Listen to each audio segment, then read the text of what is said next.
Halo, selamat siang bagi kita semua. Gimana kabarnya teman-teman sekalian? Sehat ya?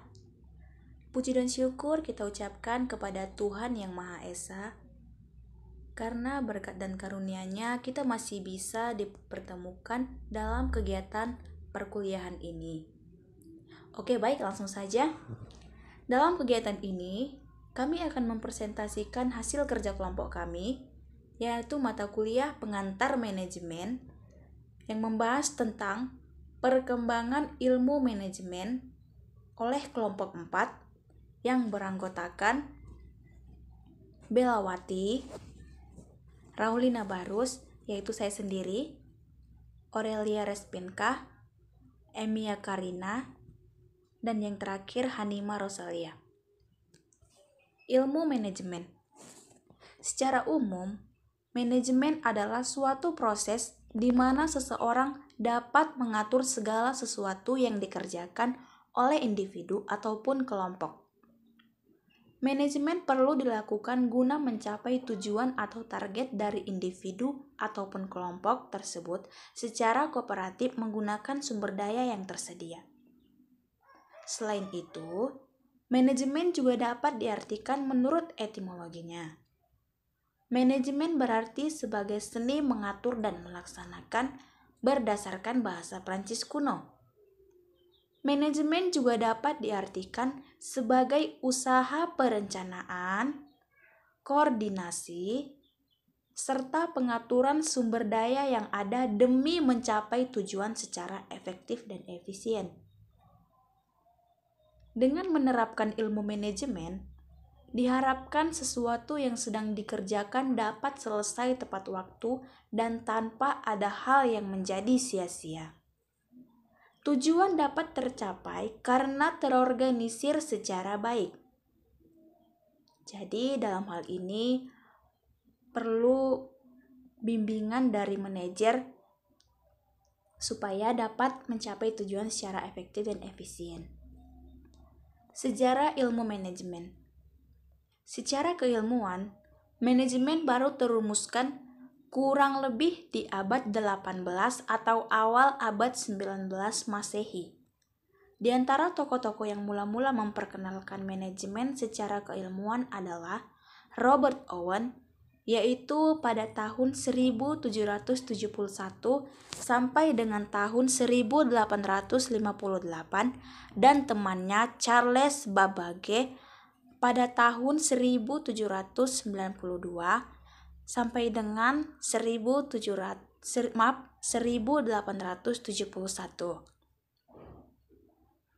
Owen sendiri adalah seorang pembaru dan industrialisasi dari Inggris, adalah di antara tokoh pertama yang menyatakan perlunya sumber daya manusia di dalam organisasi dan kesejahteraan pekerja.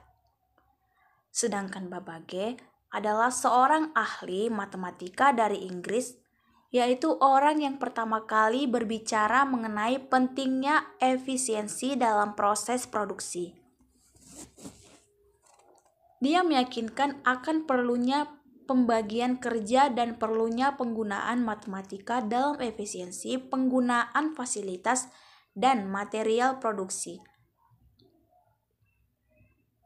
Dengan demikian, bisa dikatakan Robert Owen dan Charles Babbage adalah pionir dalam ilmu manajemen.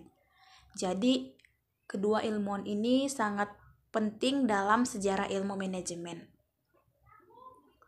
Perkembangan ilmu manajemen. Pada perkembangan peradaban manusia, ilmu terbagi dalam 3 kelompok besar, yaitu 1. Ilmu yang mempelajari setiap atau seluruh gejala, bentuk dan eksistensinya yang erat hubungannya dengan alam beserta isinya dan secara universal mempunyai sifat yang pasti dan serta tidak dibesarkan oleh ruang dan waktu, disebut ilmu eksakta. Contohnya fisika, kimia, dan biologi.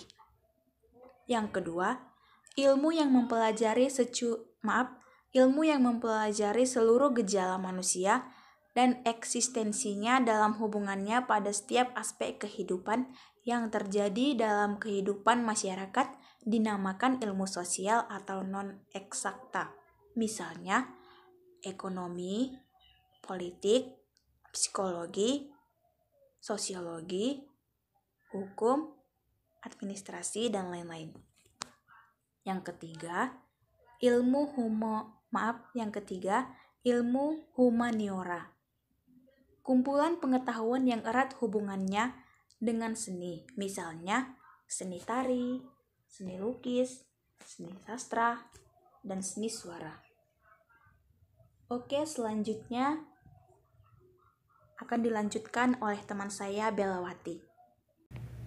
Selanjutnya adalah prinsip teori manajemen. Teori yang pertama adalah teori manajemen ilmiah, tahun 1870 sampai 1930. Salah satu tokoh teori manajemen ilmiah adalah Frederick Winslow Taylor. Taylor adalah manajer dan penasihat perusahaan dan merupakan salah satu tokoh terbesar manajemen. Ia dikenal sebagai Bapak Manajemen Ilmiah. Berdasarkan penelitian dan analisisnya, ditetapkan beberapa prinsip baru yang menggantikan prinsip lama, yaitu sistem trial and error. Kesimpulan dari penelitiannya adalah perusahaan akan mendapatkan hasil yang memuaskan apabila pekerjaan yang akan dilaksanakan direncanakan dengan memperhatikan segi teknologi maupun pelaksanaannya. Terdapat 3 makalah yang merupakan hasil pemikiran Taylor tentang teori manajemen, yaitu Shop Management, The Principle of Scientific Management, dan Testimony Before the Special House Committee. Ketiga makalah tersebut diterbitkan menjadi sebuah buku dengan judul Scientific Management. Berdasarkan bukunya, Scientific Management terdapat 4 prinsip yang dirumuskan Taylor. Yang pertama, menghilangkan sistem coba-coba dan menggantinya dengan metode ilmu pengetahuan di setiap kegiatan manajemen. Yang kedua, memilih pekerjaan terbaik untuk setiap tugas tertentu. Langkah selanjutnya adalah memberikan latihan dan pendidikan kepada pekerja. Yang ketiga, pekerja harus menerapkan ilmu pengetahuan di dalam menjalankan pekerjaannya. Yang keempat, antara pimpinan dan pekerja harus terdapat kerjasama yang baik.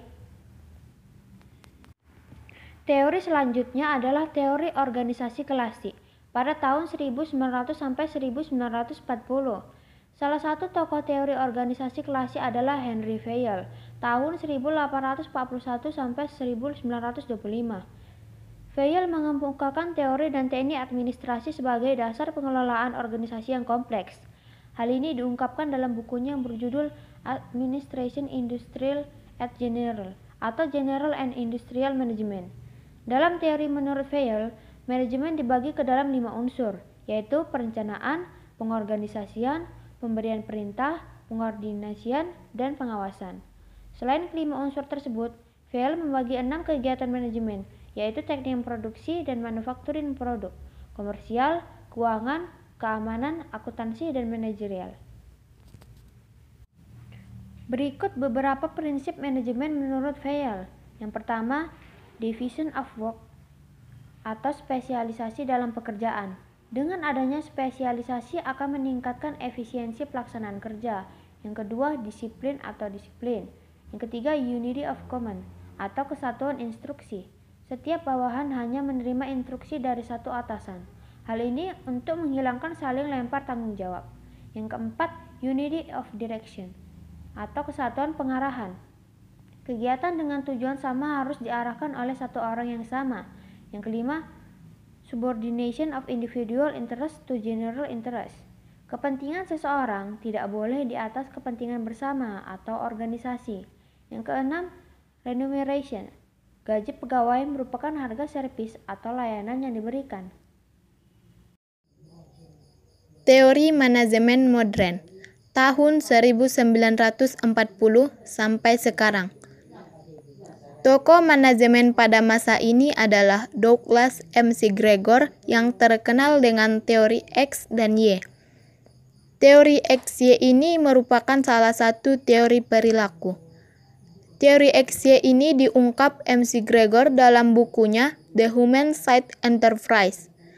Dalam buku ini diuraikan para manajer atau pemimpin organisasi memiliki dua jenis pandangan terhadap para pegawai atau karyawan, yaitu teori X atau teori Y.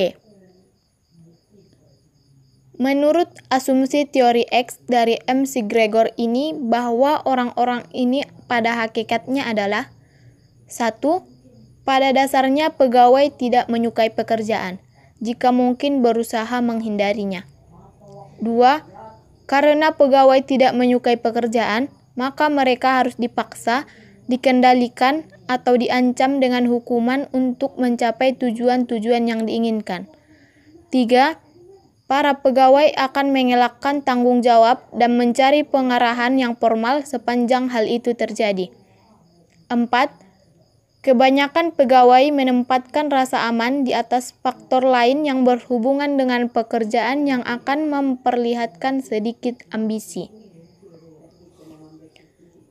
Secara keseluruhan, asumsi teori Y mengenai manusia adalah sebagai berikut. 1. Pekerjaan itu pada hakikatnya seperti bermain, dapat memberikan kepuasan kepada orang.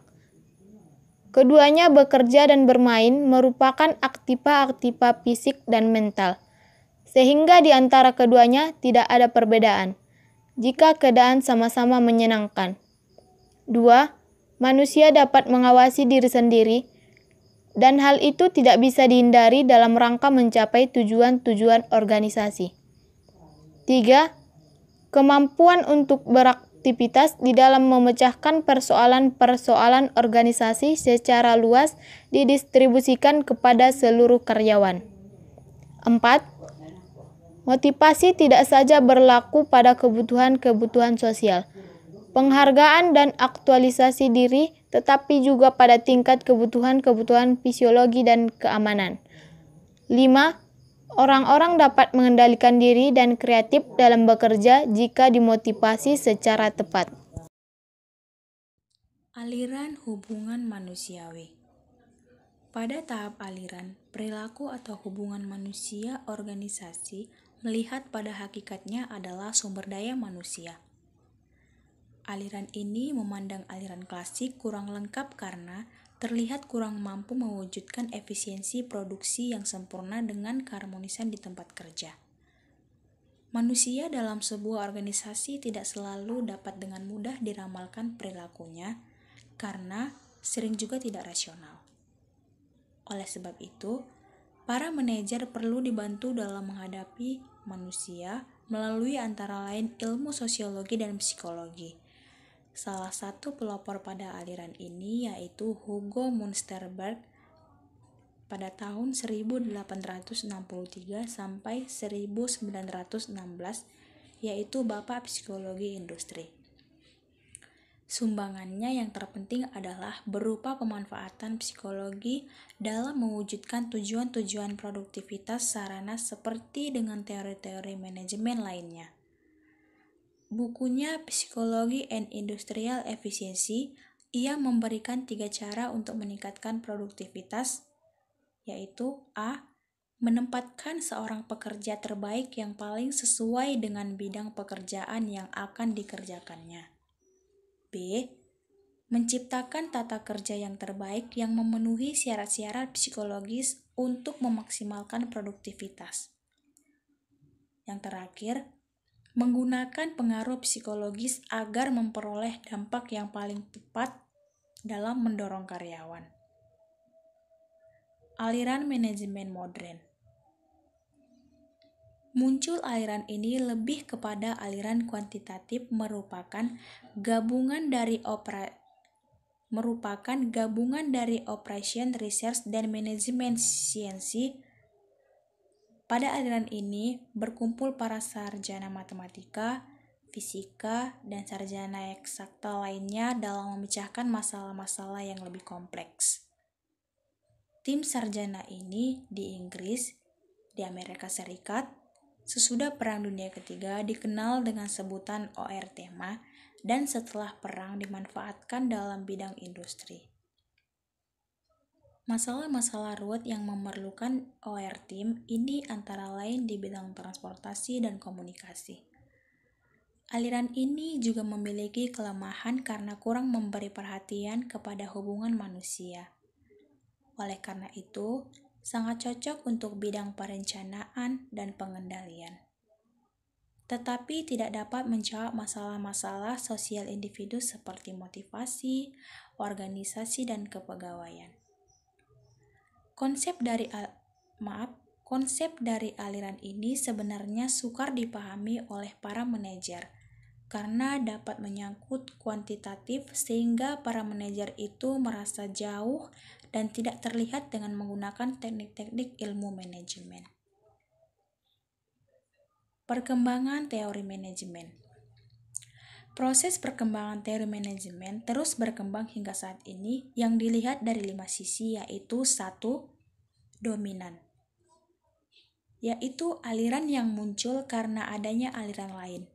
Pengkajian dari masing-masing aliran masih dirasakan bermanfaat bagi pengembangan teori manajemen.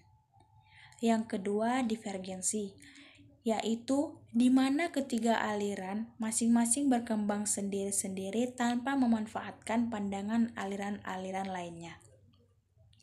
Yang ketiga, konvergensi, yang menampilkan aliran dalam satu bentuk yang sama sehingga batas antara aliran menjadi kabur. Perkembangan seperti inilah yang sudah terjadi sekalipun bentuk perkembangannya tidak seimbang karena masih terlihat bentuk dominan dari satu mazhab terhadap yang lain. Yang keempat, sintesis, berupa pengembangan menyeluruh yang lebih bersifat integrasi dari aliran-aliran seperti yang kemudian tampil dalam pendekatan sistem dan kontingensi.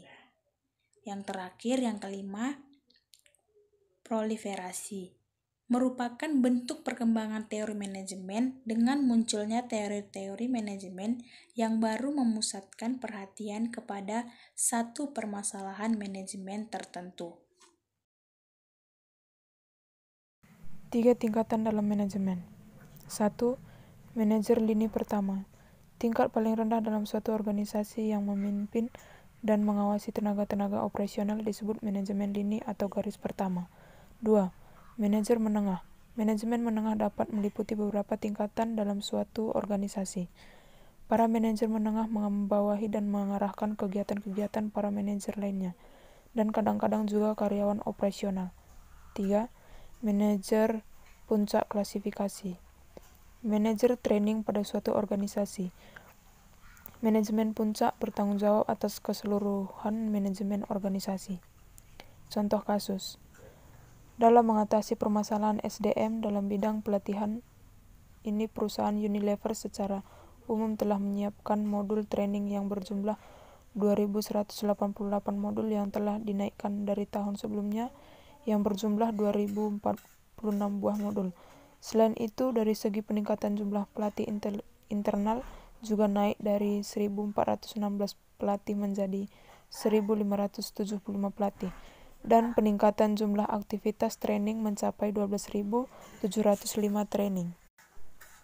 Program pelatihan tersebut meliputi program pelatihan general skill, leadership skill, professional skill, dan sharing session. Dari masing-masing program pelatihan tersebut masih memuat beberapa program di dalamnya secara mendetail dan khusus untuk membimbing dan melatih para karyawan untuk dapat mengembangkan keahlian dan khusus untuk membimbing dan melatih para karyawan untuk dapat mengembangkan keahlian dan untuk menyemangati para karyawan agar lebih termotivasi kembali dalam melakukan pekerjaannya. Perusahaan ini juga menggunakan lebih banyak media yang bersifat interaktif seperti Facebook, Twitter, dan safety portal di internet Unilever Indonesia, guna menjalin dialog dua arah tentang berbagai masalah berkaitan dengan kesehatan dan keselamatan kerja. Hal ini dilakukan oleh PT Unilever guna menjaga keselamatan dan kesehatan para karyawannya yang dianggap paling penting. A. General skill atau keahlian umum ini meliputi berbagai pelatihan keahlian secara umum yang diajarkan kepada para karyawan perusahaan PT Unilever. B. Leadership skill atau yang sering disebut-sebut sebagai keahlian atau kemampuan kepemimpinan. Keahlian ini juga diajarkan dan dilatih oleh perusahaan PT Unilever kepada para karyawannya agar memiliki tanggung jawab dan sikap sebagai seorang pemimpin sehingga dapat ikut mengarahkan dan mengoperasikan perusahaan sebagai layaknya pemimpin dan dalam masing-masing bidang pekerjaan mereka dalam perusahaan ini tanpa harus menunggu perintah dan bertanggung jawab dengan orang lain. C. Professional skill merupakan kemampuan individu yang menunjukkan kemampuan profesionalnya dalam melaksanakan tanggung jawab pekerjaannya di dalam perusahaan PT Unilever. D. Sharing session merupakan waktu di mana para karyawan akan dikumpulkan dan berbagi mengenai keluh kesah yang terjadi di dalam atau di kalangan pegawai yang berkaitan dengan pekerjaan mereka di perusahaan. Sekian dan terima kasih. Nah, itu adalah hasil dari presentasi kami. Dalam PowerPoint yang kami kerjakan ini, kami masih mengakui terdapat kekurangan yang belum kami bahas tentang perkembangan ilmu manajemen. Kami harap agar teman-teman sekalian dapat memberikan kritik yang membangun. Semoga pembahasan ini bermanfaat bagi kita semua. Terakhir, kami akan membuka 3 sesi pertanyaan. Kepada teman-teman kami persilahkan.